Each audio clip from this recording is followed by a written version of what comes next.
ভগবান শ্রীকৃষ্ণের নিজের মুখে বলা গীতার বাণী, যা আপনার জীবনকে এক নতুন পথ দেখাবে।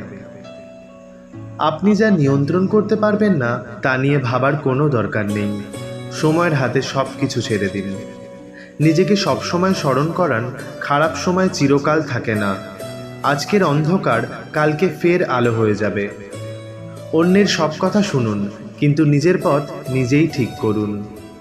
একটু ধনী হয়ে গেলেই আমরা গরিব মানুষদের তুচ্ছ তাচ্ছিল্য করি। আমরা ভুলে যাই যে অহংকার পতনের মূল। একটা কথা সর্বদা মনে রেখো, যিনি আমাদের সব কিছু দিয়েছেন তিনি আবার সব কিছু কেড়েও নিতে পারেন। তাই অহংকার নয়, প্রেম রেখো মনে। কেউ মূল্য দিক বা না দিক, তুমি সৎ কাজ করে যাও, কারণ এর প্রতিদান মানুষ তোমাকে দেবে না, দেবেন স্বয়ং ঈশ্বর। পৃথিবীর নিয়ম বড়ই অদ্ভুত।